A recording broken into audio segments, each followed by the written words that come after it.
Well, now she knew she was really in trouble, because she had 1 week left to actually get that wool spun. So the very next morning, after her poor, ragged beloved went off to shepherd his sheep, she got that big bag of wool and she headed up the hill to the Foar's cottage. Oh, she could hear him humming. She could hear the sound of the wheels spinning. And she walked right in and she dropped that bag of wool at his feet. What is this, lazy woman? It's a lovely treat for you, Foar. A lovely treat indeed. I don't want it. I know you want it, Foar. Just feel the texture of that wool. It's like silk. He couldn't resist. He put his hand into that bag of wool. It's wonderful wool. Oh, are you sure you wouldn't like to spin it, Foar? Spin it for me, perhaps, by a week from today. Well, what are you going to do for me, though? Well, she thought to herself, what could a Foar need? Well, what would you like, Foar? I want you to guess my real name. She thought to herself, Foar's real name? How hard can it be? Deal, she said. Right. Give me the bag. And she left the bag, and she went tripping down the hill. She was sure she would find out the Foar's name as soon as she got back to the village. But after her warming her backside by the fire, she went to gossip with her neighbors. None of them knew the Foar's name. She asked the children in the village. None of them knew the Foar's name. She went to the wise woman, and even the wise woman was surprised to hear that the Foar had a name, and she knew she was in trouble. Oh, that was a long week. She knew the Foar was up there spinning that wool, but how was she going to get it back? And then, the night before the 2 weeks were up, and she was to deliver those balls of spun thread to her husband so he could take them to the weaver. Didn't her husband come home in quite a chipper mood? Hello, dear. How's the wool today? It's exquisite. It's spun. It's ready. You'll never guess what I heard on the way home. I couldn't begin to guess. I went past the old Forward's place, and he was spinning away, and he was humming, and he was singing a lovely little song. A song? Yes, a song with his name in it. A song with his name in it? Indeed.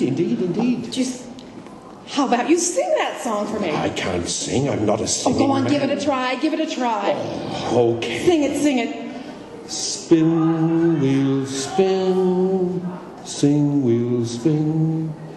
Every beam overhead, spinning wool.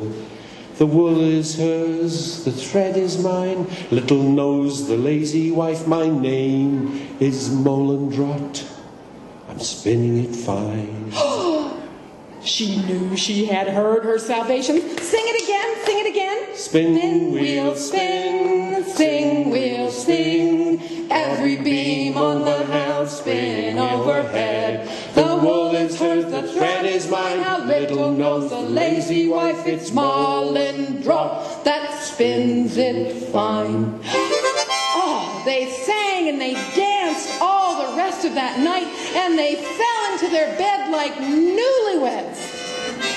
And the next morning, after her husband had gone to the hills to shepherd his sheep, that woman marched herself up to the Foar's cottage, and you know what tune she was humming.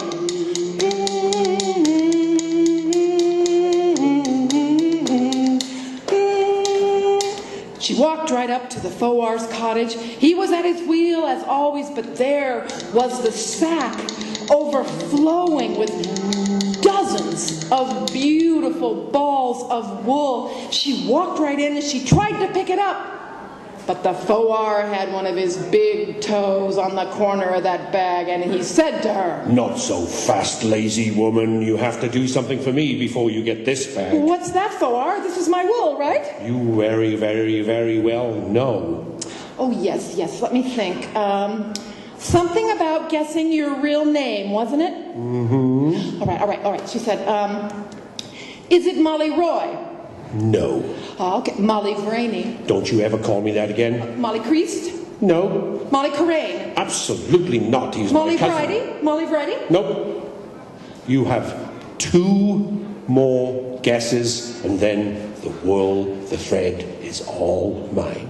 Did I guess Molly Friday? This is my last guess, correct, 4? Last one. Well then, if I'm remembering my Manx history correctly, there were ever only 7 great families of Foars on the Isle of Man. And if you're none of those previous 6, then Foar, spin, wheel, spin, sing, wheel, sing, every beam on the house spin overhead. The wool is my man's, the thread is mine own. By now you should have guessed, old Foar. Oh. I know your name is Malindro. Oh, he fell on his back, he kicked his feet, he cried and he sobbed. It was pitiful. She picked up that bag of wool, all spun so beautifully, and she took it directly to the home of the weaver so that her husband's clothes could be made. Time enough. There really was time enough. And if that woman never spun or sewed another stitch for the rest of her life, it has nothing to do with you or me or any of those old Foars on the Isle of Man.